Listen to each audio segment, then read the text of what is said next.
The auction block smelled of wet iron and despair. Sable kept her eyes on the ground because that was the rule.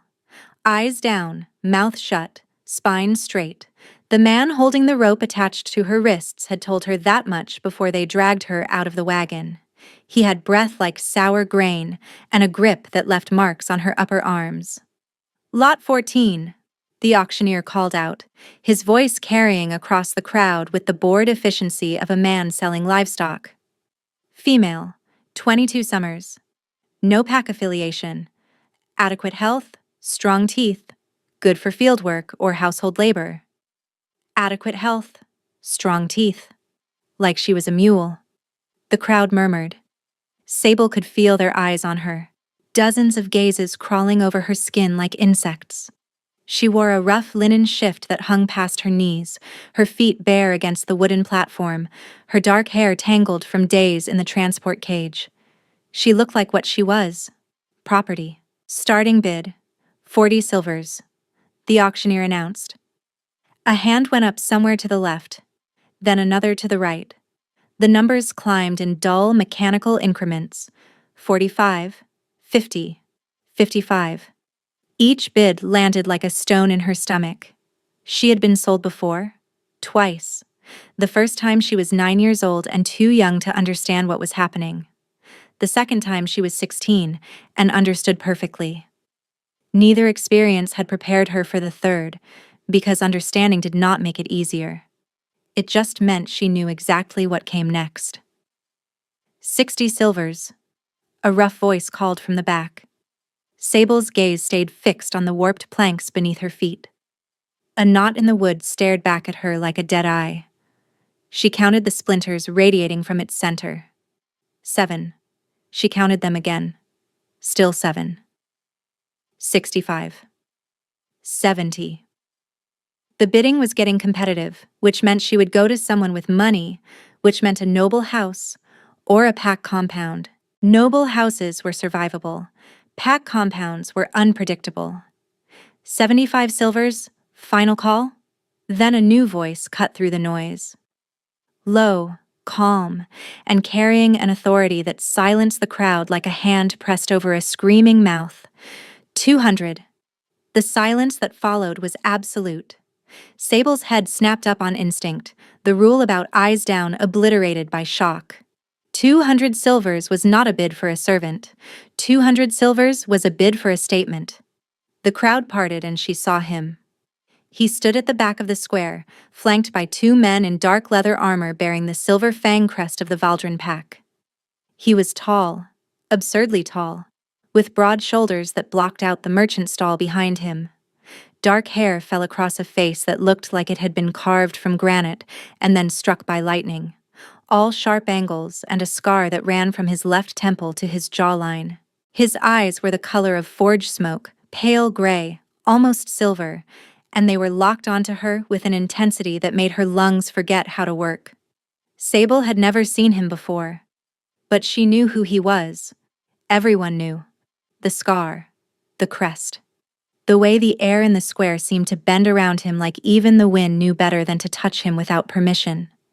Theron Valdrin, alpha of the Valdrin pack, the Pale Wolf, the man who had united 3 warring territories through a combination of strategy, brute force, and a reputation so terrifying that enemy packs surrendered at the sight of his banner.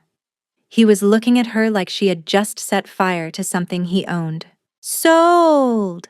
the auctioneer stammered, recovering too quickly and slamming his gavel down before anyone could blink. Lot 14, sold to the Valdrin delegation for 200 silvers. The rope around her wrists was passed to one of the armored men, who took it with a grim expression and gestured for her to step down from the platform. Sable's legs moved on their own. Her mind had gone blank, white noise and static, and the unshakable feeling that something monumental had just shifted beneath her feet. As they led her past Theron Valdrin, close enough that she could see the faint lines of exhaustion etched around his eyes, he inhaled sharply through his nose. His entire body went rigid. Those smoke-colored eyes widened, then narrowed, then locked onto her with something that looked dangerously close to recognition.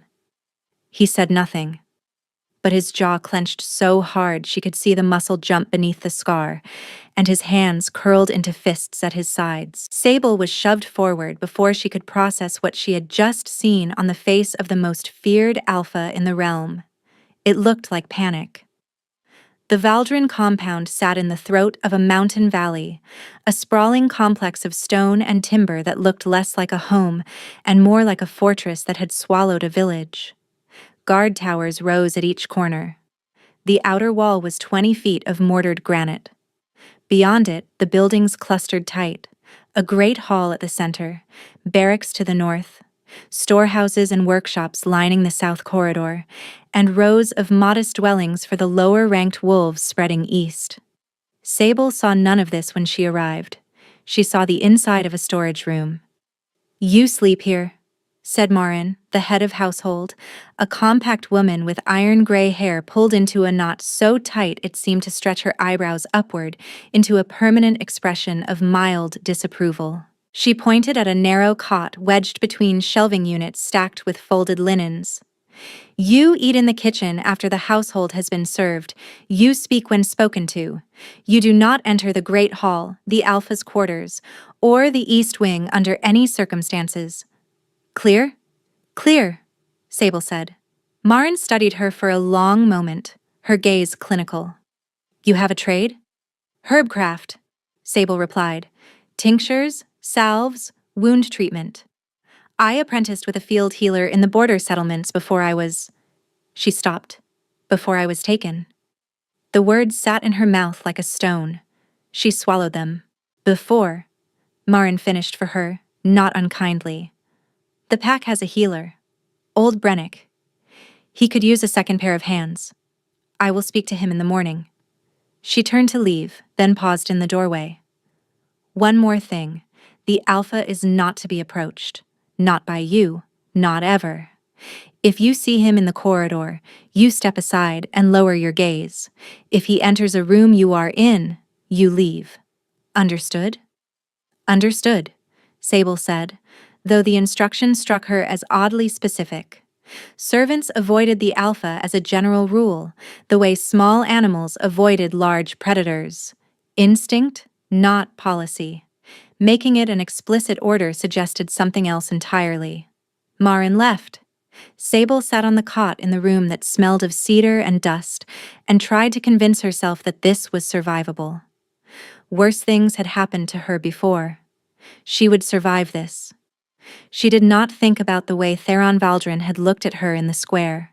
She did not think about the way his nostrils had flared, or the way his fists had clenched, or the expression on his face that she could not name. She absolutely did not think about it. The first 3 days passed in a blur of labor and routine. Sable scrubbed floors, hauled water, folded linens, peeled root vegetables until her fingers cramped, and learned the geography of the compound through sheer repetition. Brennick, the pack healer, was 70, reed thin, and possessed the conversational warmth of a slate roof.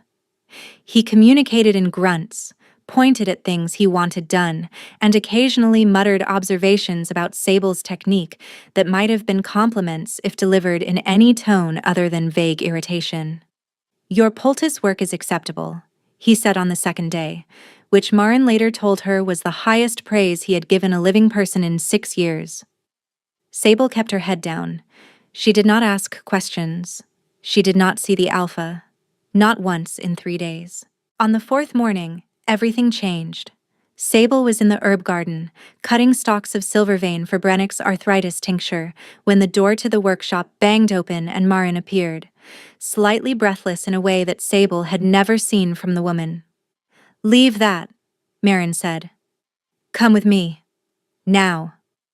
Marin walked fast, leading Sable through corridors she had never entered, past the great hall, up a stone staircase, and into the East Wing. The one she had been told never to enter. They stopped outside a heavy oak door reinforced with iron bands. 2 guards stood on either side, and between them, leaning against the wall with his arms crossed and his expression unreadable, was a man Sable had not met, but had heard about. Deshelle, the Alpha's second, his right hand, his strategist. Lean, sharp-featured, with watchful dark eyes that took her apart and reassembled her in the span of a single glance. "This is her?" Dashiell asked Marin. "This is her," Marin confirmed. Dashiell opened the door. The room beyond was large, well-appointed, and dominated by a desk buried under maps and correspondence. The fire had burned low, casting the space in amber and shadow. And in the chair behind the desk, slumped forward with his head resting on his folded arms, was Theron Valdrin. Asleep. "He collapsed 20 minutes ago," Dashiell said quietly from behind her. "He has not slept in 4 days." Sable turned to look at him. 4 days? Dashiell's expression was carved from the same stone as the compound walls. "The Alpha does not sleep. Not properly. Not for more than a handful of minutes before something wakes him. It has been this way for months. But this morning he walked into his study, sat down at his desk, and was unconscious within 10 minutes. He paused. 10 minutes after you began working in the herb garden directly below his window." The implication landed like a fist to the sternum. "You think I did this?" Sable said. "I think you were within proximity and he slept for the first time in 4 days," Dashiell replied evenly. "I think that is not a coincidence." Sable looked back at the sleeping Alpha. His face, stripped of its waking severity, looked younger than she had expected. The scar was still brutal, but the hard line of his mouth had softened, and the tension that lived permanently in his jaw had released. He looked human, vulnerable, exhausted in a way that went deeper than missed sleep. "What do you want me to do?" Sable asked. "Stay," Dashiell said. "Sit in that chair by the wall and do not move until he wakes. When he wakes, you say nothing about this to anyone, and tonight, you will be moved to a room adjacent to the Alpha's chambers." "This is not a request," Dashiell added when she opened her mouth. His voice was quiet, but the steel beneath it was unmistakable. "This is an order from the Alpha's second, acting in the interest of the Alpha's survival." Sable sat. She watched the most dangerous man she had ever encountered sleep like a child at his desk, and felt the first cold tendril of a fear she could not name wrap itself around the base of her spine. Not fear of him. Fear of whatever was about to happen to her life. Theron Valdrin slept for 3 hours. When he woke, his pale gray eyes found her immediately, like he had known exactly where she was even unconscious. He stared at her for 5 full seconds without speaking. Then he looked at Dashiell, who stood by the door. "Get her out," the Alpha said, his voice raw and rough with sleep. Sable was escorted from the room before she could draw another breath. But that night, just as Dashiell had promised, her cot was moved from the storage room to a small chamber separated from the Alpha's quarters by a single wall. And through that wall, for the first time in months, she heard the sound of a man sleeping through the night. Sable did not sleep well that first night in her new room. The wall between her chamber and the Alpha's quarters was thick stone, but she could still sense him on the other side. Not words, not sounds exactly, just the quality of silence, the deep, heavy stillness of a body that had finally surrendered to rest. She lay awake staring at the ceiling, her mind churning. None of this made sense. Servants did not get moved to the residential wing. Servants did not get private rooms adjacent to the Alpha's chambers. Servants did not get studied by the Alpha's second like a specimen under glass. By morning, she had slept perhaps 2 hours. Marin arrived with a breakfast tray and an expression that suggested she had opinions about this entire arrangement. "He slept 8 hours, Marin said, setting the tray down. 8. Brennick says he has not managed more than 40 minutes uninterrupted since midsummer." Sable stared at the tray. Bread, butter, sliced pear, a cup of broth. Servant meals were porridge and water. This was household food. "Eat," Marin said, noticing her hesitation. "You are not in the storage room anymore. Different rules apply." The first week established a pattern. During the day, Sable worked with Brennick in the herb workshop. At night, She returned to her chamber and lay in the dark. He slept. Every night. As long as she was on the other side of that wall, the Alpha slept. Dashiell appeared on the third day and escorted her to a small sitting room. He closed the door and stood with his back to it, arms crossed. "The Alpha wants you moved farther away," Dashiell said. "I thought you wanted me close." "I do." "He does not." Dashiell's jaw tightened. "He says it is inappropriate for a servant to be housed in the residential wing. He says it invites gossip." "And you disagree," Sable said carefully. "The Alpha has not slept properly in 5 months," Dashiell said, his composure cracking just enough for her to see the exhaustion beneath it. "During that time, I have watched him deteriorate from the strongest wolf I have ever known into a man who cannot hold a quill steady past midday. I have watched him nearly injure a sparring partner because his reflexes are fraying." He paused. "So yes, I disagree." "He will find out I stayed," Sable said. "He already knows. He is choosing not to fight me on it because he knows I am right. He simply does not want to admit it." Dashiell's mouth thinned. The man would rather die on his feet than accept help from anyone. It is his most infuriating quality, and he has many. A sound that might have been a laugh escaped Sable's throat before she could stop it. Something almost warm flickered behind Dashiell's eyes. She stayed. The days bled into one another. Brennick's workshop became her refuge, the one place where she could lose herself in work that made sense. The old healer warmed to her incrementally, his grunts evolving into short sentences and, on one memorable afternoon, an entire anecdote about a wolf who had once tried to treat his own broken leg with tree sap and optimism. "Died?" Sable asked. "Worse," Brennick said. "Survived. Now he is on the Elder Council and makes decisions for the rest of us." It took her a moment to realize he was joking. Another moment to realize this was the first time she had laughed in months. But the nights were a different thing entirely. She could sense him through the stone. A presence, a warmth that had no physical source. She would lie in the dark and feel the moment he entered his chambers, the weight of him settling into the space like gravity rearranging itself. And then, slowly, the tension would ease, and she would sense him drift under. It was intimate in a way that made her deeply uncomfortable, this invisible thread of awareness connecting them through stone and silence. His deep sleep was obvious to her. His restless nights registered too. And the exact moment he woke each morning announced itself, because something in her own body shifted, a tightening, as though part of her had been resting alongside him and was now being pulled back. She told herself it was proximity. She told herself a dozen rational explanations and believed none of them. On the 9th night, someone knocked on her door after midnight. Sable opened it to find Dashiell, and behind him, 2 guards carrying a man between them. Theron was conscious but barely. His face was ashen, his eyes glassy, and he was clutching his left side where a dark stain had spread across his shirt. "Border skirmish," Dashiell said, his voice tight with controlled urgency. "Brennick is treating the others.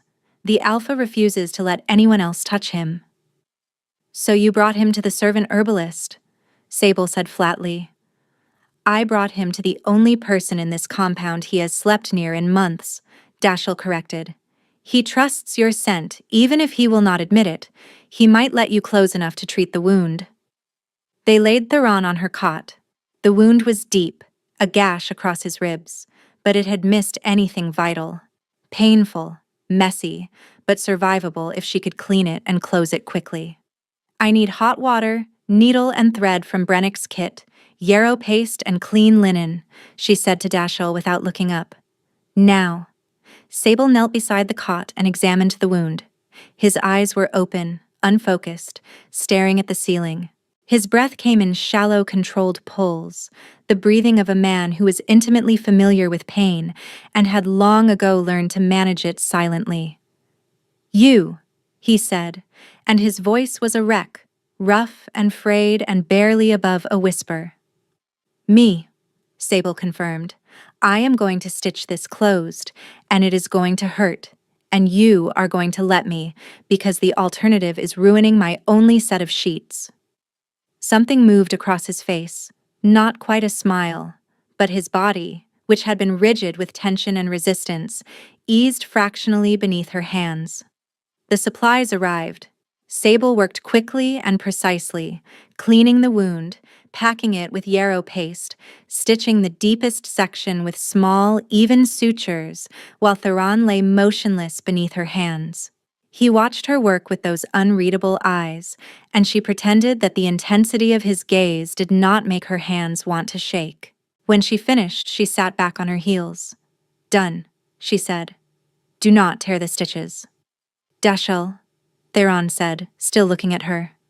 "Leave us." The door closed. They were alone. "Why did you buy me?" Sable asked before she could stop herself. Theron was quiet for a long time. Long enough that she thought he would not answer. "Because when I walked through that square," he said finally, his voice low and stripped of every defense, "your scent hit me from 30 paces, and my wolf surged forward so hard I could barely hold him back in front of 300 people. Sable stopped breathing. "I did not buy you for labor," he said. "I bought you because if anyone else had taken you out of that square, I would have torn apart the realm to get you back, and I did not trust myself to explain why." The silence that followed was so thick she could feel it pressing against her eardrums. Then his eyes closed. His breathing deepened. His hand, which had been gripping the edge of the cot, went slack. He was asleep. 3 inches from her. On her cot. With her scent soaked into the pillow beneath his head, and her hands still trembling from the work. Sable knelt beside him, his confession ringing in her skull, and realized with a terror that went all the way to the marrow of her bones that she had no idea what she was supposed to do with any of this. She did not sleep. She sat on the floor beside the cot with her back against the wall and her knees drawn to her chest, listening to Theron breathe. Deep, even, steady breaths, the kind that belonged to a man experiencing real rest for the first time in months, and she sat 2 feet away vibrating with a panic so intense it bordered on nausea. His wolf had surged forward so hard he could barely hold him back. Her scent, 30 paces. She knew what that meant. Every wolf, even a packless, twice-sold servant wolf whose own beast had been silent since childhood, knew what that meant. Mate.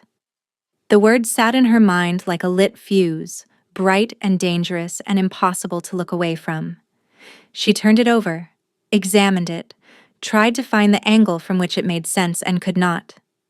Mates were for people who had lives, who had names that meant something, who existed in the world as more than inventory on an auction ledger. She was lot 14. She had been property since she was 9 years old. Her wolf had not stirred in over a decade, buried so deep under years of survival and silence that she had half convinced herself it was dead. And the alpha of the most powerful pack in the Northern Territories was claiming she was his mate. No, he had not claimed anything. He had confessed something, raw and involuntary, dragged out of him by pain and proximity, and whatever strange alchemy her presence worked on his battered body. A confession was not a claim. A confession could be taken back. Dawn came slowly. The room filled with gray light, and Theron's breathing changed. She sensed it before she heard it, that subtle tightening in her own body, the invisible thread between them drawing taut as consciousness pulled him back. His eyes opened. For a moment, he was unguarded, blinking in the pale light, his face soft with sleep and confusion. Then he saw her sitting on the floor, and everything shuddered closed. He sat up too quickly. Pain flashed across his face as the movement pulled at his stitches, and his hand went to his side. "Careful," Sable said automatically. "You will tear them." The memory of what he had told her hung between them like smoke, visible to both, acknowledged by neither. "What I said last night," he began. "You were in pain," Sable offered quickly, giving him the exit. People say things when they are hurt. It does not have to mean anything. His jaw tightened.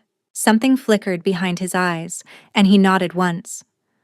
I will have Deschelles arrange for you to return to your previous quarters, he said. The storage room that is on the opposite end of the compound from your chambers. Yes. The storage room where, if I sleep there, you will go back to not sleeping at all.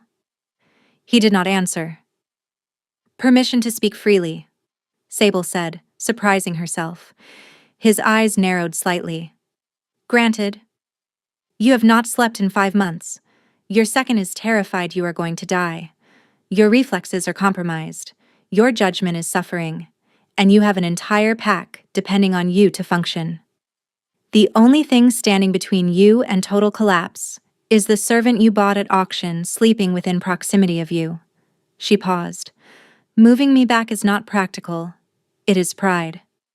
The silence that followed was cavernous. Theron stared at her with an expression she could not read, and for a terrible, suspended moment, she was certain she had gone too far. A servant, lecturing an alpha. In some packs, that was enough to earn a beating. You are either very brave or very stupid, he said finally. I have been told it is difficult to distinguish between the two, Sable replied, her heart hammering. Something shifted in his face. Not a smile, not exactly, but a loosening, a release of pressure, like a valve being turned on a pipe that had been building toward rupture. You stay in the room adjacent to mine, he said. But you do not speak of this arrangement to anyone. He left without another word, and Sable sank onto the cot that still carried his scent, pine and iron and something underneath that she could not name, and felt her wolf, her quiet, supposedly dead wolf, stir for the first time in over a decade. The days that followed settled into a new rhythm. She worked with Brennick during the daylight hours, and at night, she slept in her chamber beside the Alpha's quarters. Their paths did not cross during the day. He governed. She ground herbs. 2 separate orbits that never intersected except through stone and silence. Until the afternoon, Brennick sent her to deliver a pain tincture to the training yard. She found the Alpha mid-sparring, moving with a predatory grace that made her forget why she was standing there. The wound at his side had closed to a dark, healing line, and despite weeks of broken sleep, his movements were fluid and devastating. Theron caught his opponent with a sweep that sent the bigger man crashing into the dirt. He straightened, breathing hard, and turned toward the water barrel. His eyes found her instantly. The world narrowed. Everything else, the watching wolves, the dust, the noise, fell away. He stood 20 feet from her, breathing hard, his gaze locked onto hers with an intensity that made her stomach drop and her skin flush. Neither of them moved. Then his nostrils flared. She saw his chest expand as he drew her scent across 20 feet of open air, and his entire body went rigid. The expression that crossed his face was raw and unguarded and devastating. Hunger and recognition and a desperate, furious resistance to both. He turned away deliberately, picked up his shirt, and walked toward the barracks without looking back. Sable stood in the training yard, the tincture bottle shaking in her grip, and understood with perfect, horrible clarity that whatever was happening between them was not going to stay behind the wall much longer. That night, through the stone, she heard him pacing, back and forth, restless and awake, and fighting something that pulled at her own ribs like a hook buried deep. He did not sleep until almost dawn, and neither did she. It started with small things. A second blanket appeared on her cot one evening. Thick wool dyed a deep forest green, far too fine for a servant's quarters.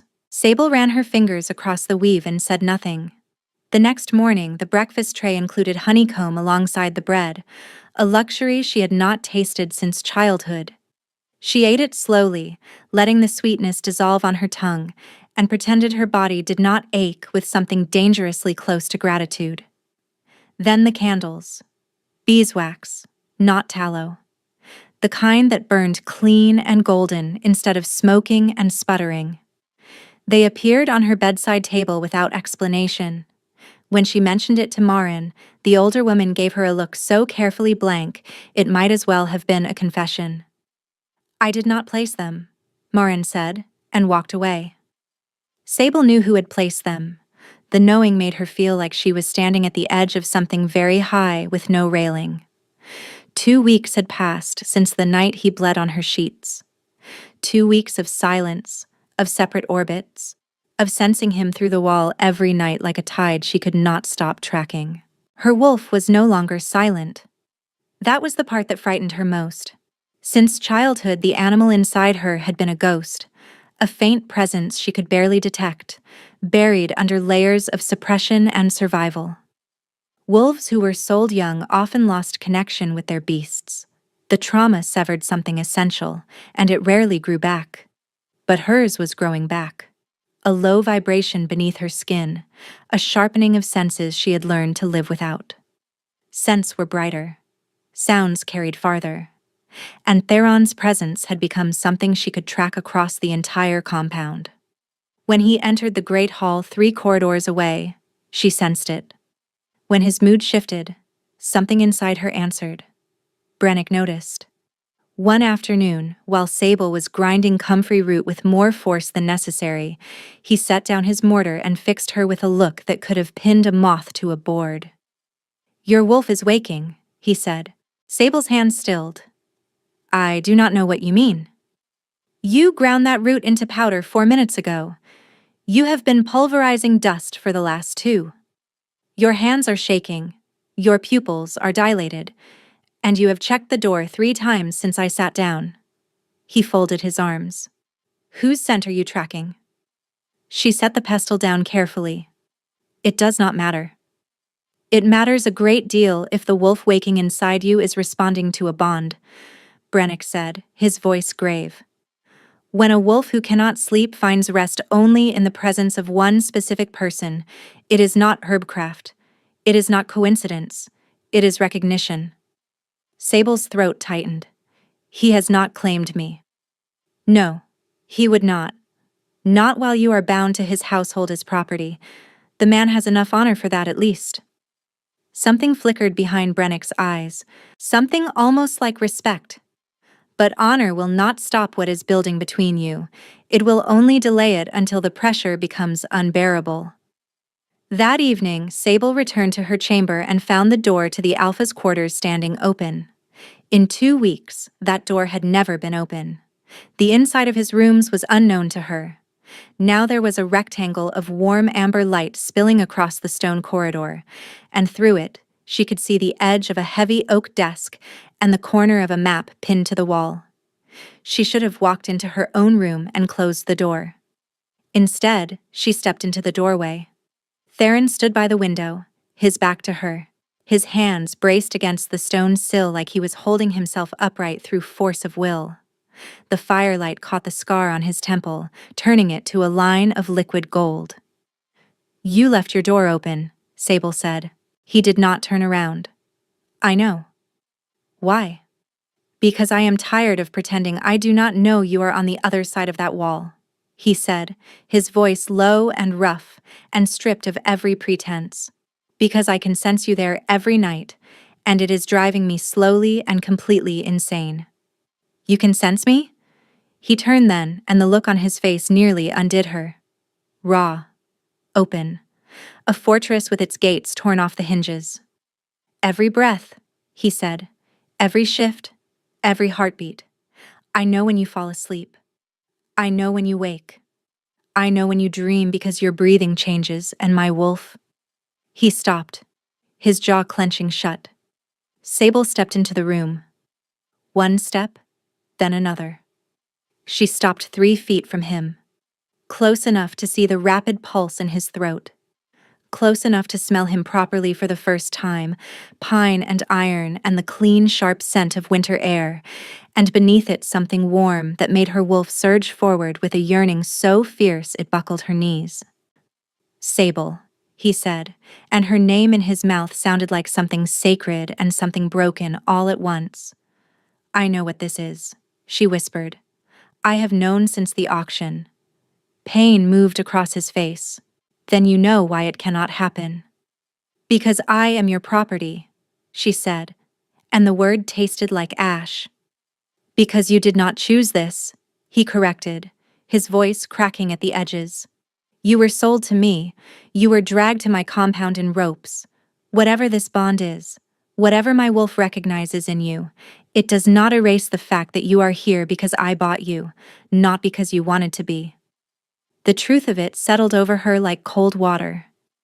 He was right. She hated that he was right. I am going to do something, he said.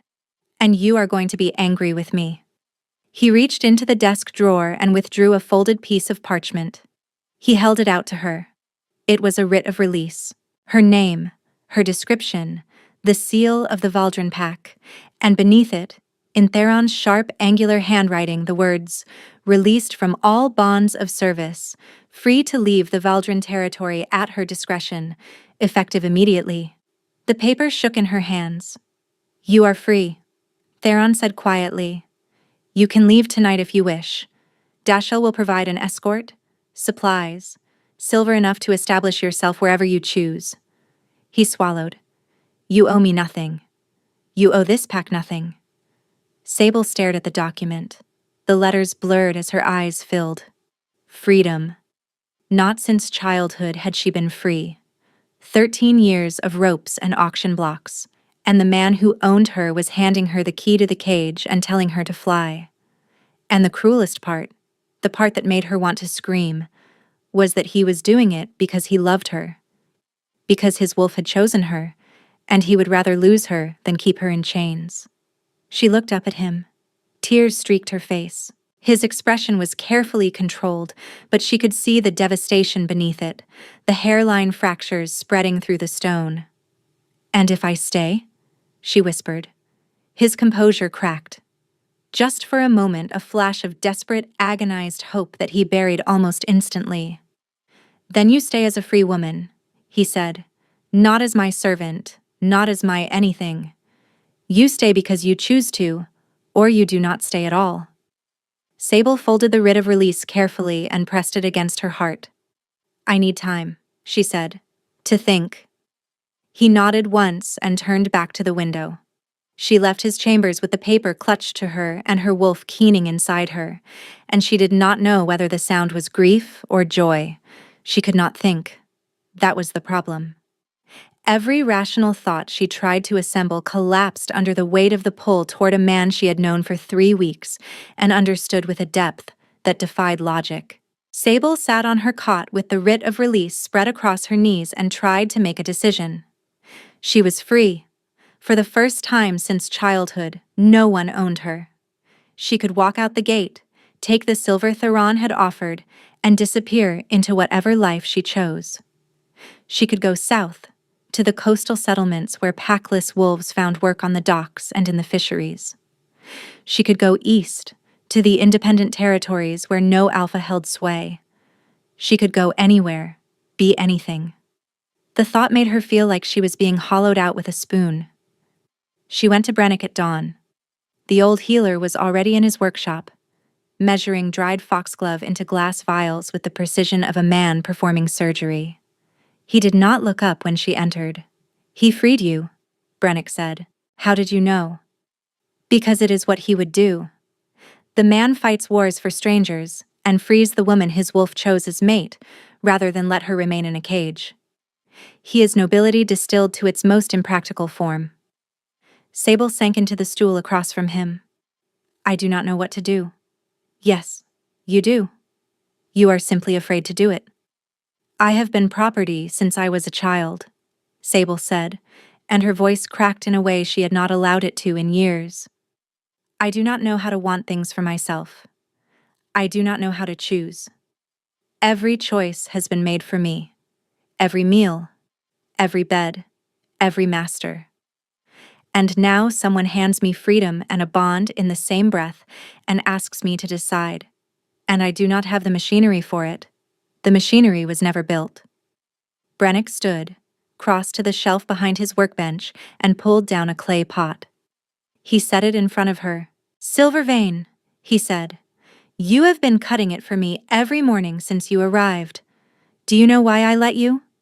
Because on your first day, you picked up the shears and cut the stalks at exactly the right angle without being told.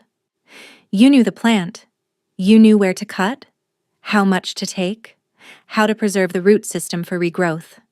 He tapped the rim. That is not obedience. That is knowledge. Something that belongs to you.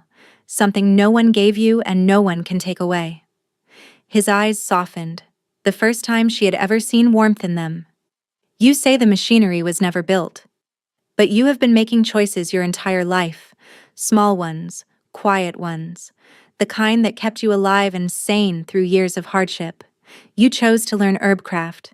You chose to keep your wolf hidden instead of letting it be broken. You chose to stitch a wounded alpha instead of cowering in the corner.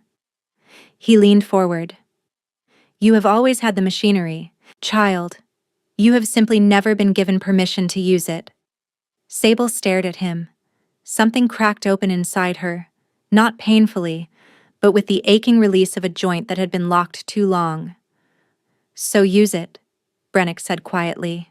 What do you want? She knew the answer. She had known it since the moment Theron's confession had fallen out of his mouth like blood from a wound, raw and involuntary and true. She wanted to stay, not because she was told to, not because a wall stood between them and proximity was convenient. She wanted to stay because when she closed her eyes, the only future she could imagine that did not feel like slow suffocation was one where she chose him back. Sable left the workshop and walked straight to the Alpha's study. Deshelle stood outside the door. When he saw her coming, something shifted in his face. Not surprise. Anticipation.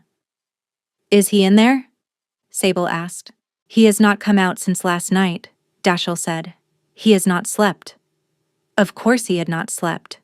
She had been on the other side of the wall, awake and agonizing, and whatever tether connected them had kept him from rest, just as it had kept her from peace. Let me in, she said. Dashel studied her for a moment. Then he stepped aside and opened the door. The study was dim, the fire burned to embers. Theron sat behind his desk, but he was not working. His hands were flat on the surface, his head bowed, his eyes closed. He looked like a man in prayer, or a man at the end of his endurance. He knew she was there before she spoke. She saw it in the way his shoulders drew tight, the way his breathing hitched. I am not leaving, Sable said. He did not move. I read your writ 6 times, she continued, stepping closer, and I sat with it for hours, and I tried to imagine walking out of your gate with your silver in my pocket and your scent still on my skin, and I could not do it. Not because I am bound to you, not because I owe you, but because for the first time in my life, I want something that was not chosen for me, and it is you. His head lifted. His eyes were red-rimmed and raw. Your wolf, he repeated, and the word came out fractured, like it contained too much weight for a single syllable. She is awake, Sable said, because of you. The sound he made was not quite human. Low and anguished and full of a longing so vast it filled the room. He rose from the chair and the movement brought them face to face across the narrow desk, inches apart, the air between them charged and trembling. If you stay, he said, I will not be able to keep my distance. I have been holding my wolf back for weeks, and it is killing me, Sable. Every night through that wall is a war I am losing. Then stop fighting. He reached across the desk and took her face in both hands. His palms were warm and rough and shaking. He leaned forward until his forehead rested against hers, and they stood there, breathing each other in, the bond between them thrumming so loudly she could feel it in her teeth. I need you to be sure, he whispered. I am sure. He kissed her. It was not gentle. It was desperate and starving, and every cage she had ever been locked inside, and 5 months of sleepless torment and 3 weeks of agony compressed into a single point of contact. His hands tangled in her hair, and Sable grabbed the front of his shirt and held on because the ground had disappeared beneath her feet, and he was the only solid thing left. They broke apart, gasping. His forehead pressed against hers again, his breath ragged. "Stay," he said, and the word was a plea and a prayer and a surrender all at once. "I am staying," she whispered. That night, for the first time, there was no wall between them. Sable sat beside him in his chambers, her back resting against the headboard, his heartbeat steady against her shoulder as he leaned into her.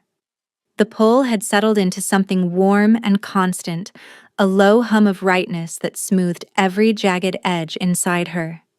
He fell asleep beside her. She felt the exact moment sleep took him, the way his breath deepened, the way the tension dissolved from his body. She sat there in the quiet, beside the most feared alpha in the Northern Territories, and felt something she had not felt since she was a child. Safe. She closed her eyes. Sleep pulled her under, and she woke somewhere that was not his chambers. The ground was wrong. It yielded beneath her bare feet like wet clay, soft and giving in a way that made her stomach turn. The air was thick with the smell of char and copper, and above her, the sky was a flat, featureless gray that pressed down like a ceiling made of ash. Sable turned in a slow circle.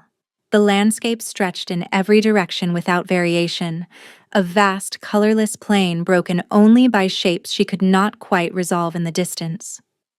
Dark shapes, still shapes, the kind of stillness that belonged to things that had stopped being alive a long time ago. "Theron," she called.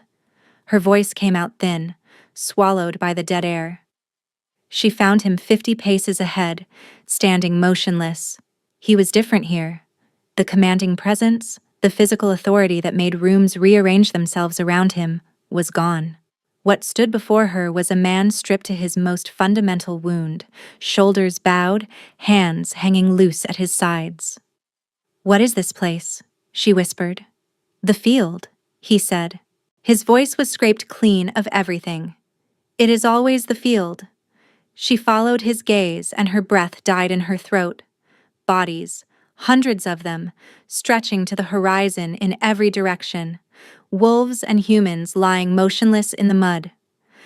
The silence was the worst part.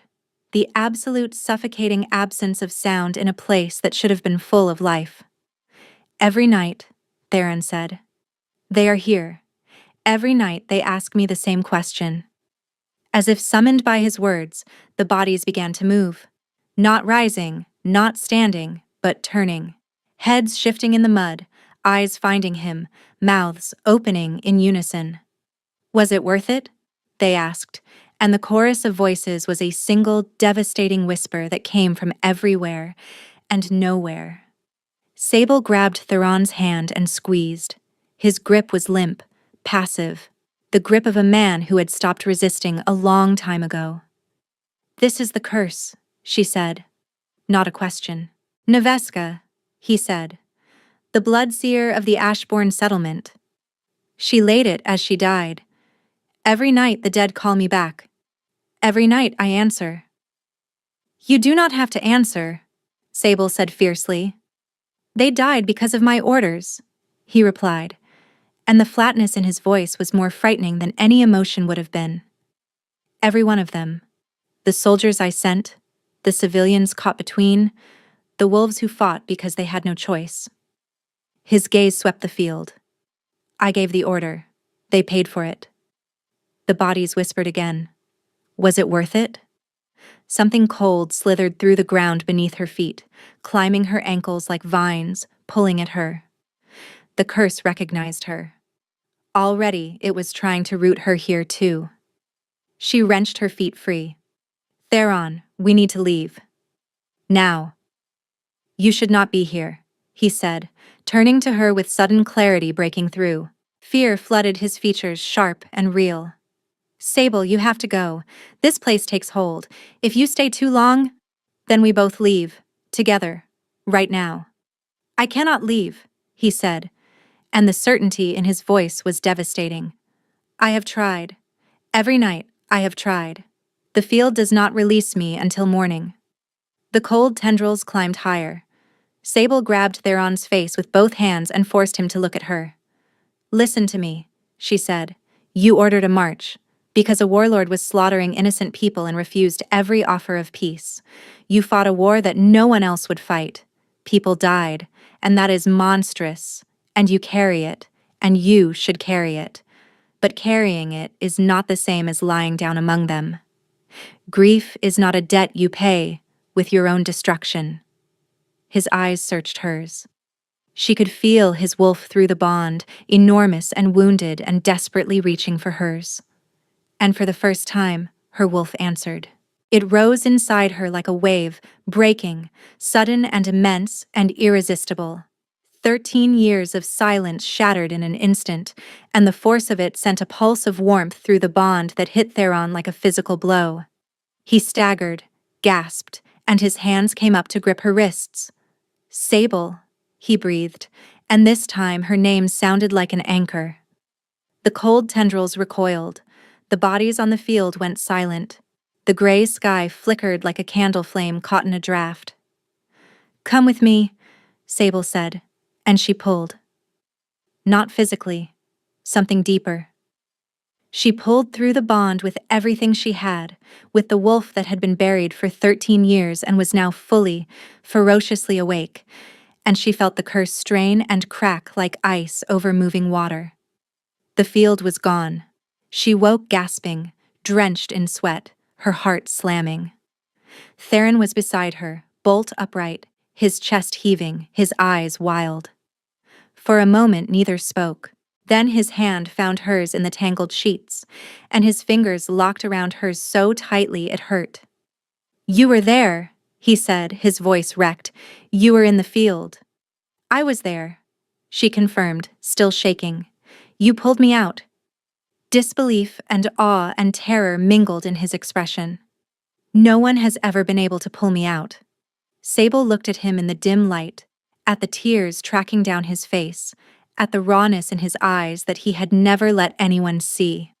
And she understood what Brannock had been trying to tell her. This was not proximity.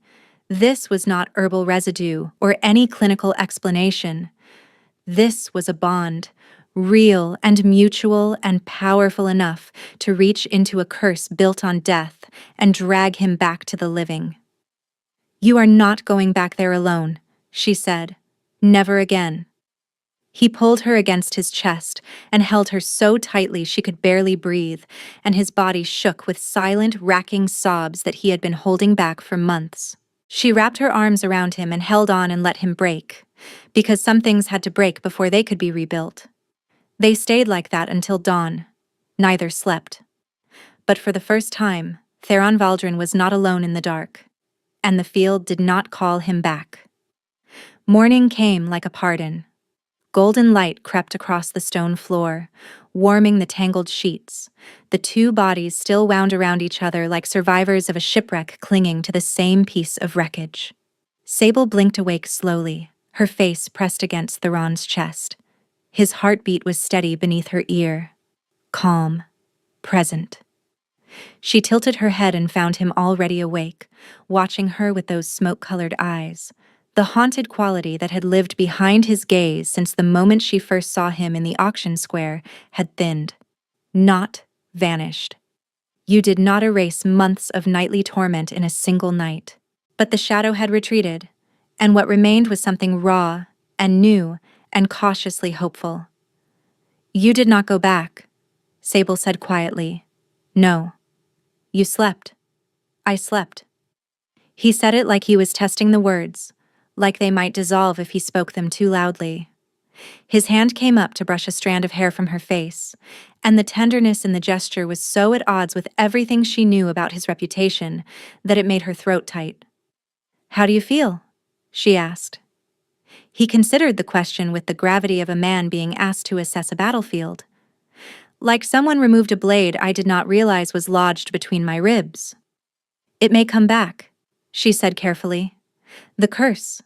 The field. One night does not mean it is broken. I know. But I will be there if it does." His arm tightened around her. "The writ of release," he said. "You still have it?" She nodded. It was folded inside the pocket of her dress, which lay crumpled on the floor beside the bed. "Good," he said. Keep it. Always. She understood what he meant. No matter what happened between them, no matter how deep the bond grew, she would always have proof that she was free. That she had chosen this. That she could unchoose it. It was the most romantic thing anyone had ever said to her, and it was about a piece of paper. They went to Brennick together. The old healer had cleared his workbench, which was unprecedented, and set out 2 chairs. He sat with his hands folded and his expression arranged into the particular configuration of professional calm that healers wore when they were about to deliver complicated news. "The curse is not broken," Brennick said without preamble. "What happened last night was a disruption, not a cure." Sable reached for Theron's hand under the table and held it. "The curse is blood magic," Brennick continued, "laid by a dying seer with her last breath. That kind of working does not shatter because the target had one good night. It weakens, it fractures, but the root is still alive, and it will try to pull him back." His gaze shifted to Sable. "Your bond disrupted the curse because a mate bond operates on a frequency that blood magic cannot override. But the curse is adapting. It will find cracks. It will try again." "So what do we do?" Sable asked. "You complete the bond," Brennick said plainly. "Fully, formally, irreversibly. A half-formed connection disrupted the curse once, but it will not hold against a sustained assault. You need the full bond, the claiming, the marks, the joining of wolves. Once that is sealed, the curse will have no entry point. The bond becomes a closed circuit. Nothing gets in." The silence that followed was dense with implication. A full mating bond was not a casual thing. Permanent, irrevocable. 2 wolves bound at the deepest level of their being, their lives literally intertwined. If one died, the other followed. Theron withdrew his hand from hers. "No," he said. Sable turned to look at him. His jaw was set, the stone mask back in place. "If the bond is completed and I die," he said, addressing Brennick but speaking to her, "she dies. That is what a full bond means. I will not condemn her to that. If the bond is not completed, the curse will eventually overcome her disruption and kill you," Brennick replied, "and given the partial bond already forming between you, your death will likely kill her anyway, just more slowly and more painfully." "You do not get to make this decision for me," Sable said quietly. Theron looked at her, and she saw the war raging behind his eyes, the wolf that wanted her with a ferocity that shook the foundations of his control, and the man who would rather destroy himself than take away her choice. "You gave me a writ of release," she said. "You told me I stay because I choose to, or I do not stay at all. Those were your words." She held his gaze. "I am choosing. Right now. I choose the bond. I choose you. And if you refuse because you think you are protecting me, then you are doing exactly what every master before you did. You are deciding what is best for me without asking." The blow landed. She saw it hit. Saw the flinch. Saw the crack split through the granite. "She is right," Brennick said mildly. Theron stared at her for a long, suspended moment. Then something broke behind his eyes, not painfully, but like dawn breaking, slow and inevitable and full of light. "You are terrifying," he said softly. "You are stubborn," she replied. He leaned forward, took her face in his hands, and kissed her forehead with a gentleness that made her eyes burn. "Then we do this together," he whispered against her skin. The claiming ceremony was held that evening in the Great Hall, witnessed by Dachel, Brennick, Maren, and the Elder Council. There were no flowers, no music, no borrowed finery. Sable wore her gray servant's dress because she wanted to remember where she had come from when she stood beside the man she had chosen. Theron marked her first. He pressed his lips to the curve of her neck, and the bond mark burned into place like a seal being set into warm wax. She felt the bond lock into place, golden and immense and permanent, flooding her with warmth and light, and the overwhelming, unmistakable presence of his wolf joining hers. She marked him back, her lips against his throat, her wolf surging forward to meet his, and the sound he made was not pain. Release. 5 months of curse and isolation and slow deterioration ended in the space between one heartbeat and the next, the bond sealed, the circuit closed. And somewhere in the dark, on a colorless plain that existed between sleep and death, the field went silent. The curse did not die quietly. For weeks after the claiming, Theron still dreamed of the field. He would wake in the small hours, rigid and breathing hard, the echo of whispered accusations fading in his ears. But he woke in Sable's arms, and her wolf was there to meet his, steady and fierce and impossibly bright, and the dreams retreated a little further each time. By the second month, the dreams came only once a week. By the third, they were fragments, gray wisps without form or voice that dissolved before dawn. Sable continued working in the herb workshop. Brennick refused to let her stop, and she refused to let him dismiss her, and their mutual stubbornness became the most stable relationship in the compound. She expanded his stores, reorganized his filing system for the first time in 40 years, and taught his new apprentice the correct angle for cutting silver vein so the root system survived. The pack adjusted. Slowly, imperfectly, with the particular friction that accompanied anything unprecedented. A former servant as the alpha's mate. Whispers followed her through corridors, some admiring, some resentful, all curious. "They will adjust," Theron told her one evening, pulling her close in the privacy of their chambers. "And if they do not?" "Then they can take it up with their alpha," he said, who happens to be unreasonably devoted to his mate. Months passed. The compound softened around her. Marin brought her tea in the mornings without being asked. Dashiell started knocking before entering rooms she occupied, a courtesy he extended to no one else. And one afternoon, as she crossed the courtyard with an armful of dried chamomile, a young wolf she did not recognize stopped her and asked, shyly, if the alpha's mate might teach her how to make a healing salve. Sable looked at the girl, at her nervous hands and her hopeful expression, and felt something unlock inside her that had been sealed shut since she was a child. "Of course," she said. "Come with me." That night, Sable woke to stillness. No dreams, no field, no whispers. Just the warmth of Theron beside her, his arm draped across her waist, his breathing deep and even and peaceful. She lay there in the dark and listened to him sleep, the most feared alpha in the Northern Territories, undone by a woman who had been Lot 14, reduced to a price tag and a description on an auction block. Strong teeth, adequate health, good for household labor. She pressed her palm against his chest and felt his heartbeat, steady and sure, and smiled. She was none of those things. She was none of the things they had ever called her. She was his, and he was hers, and they were free.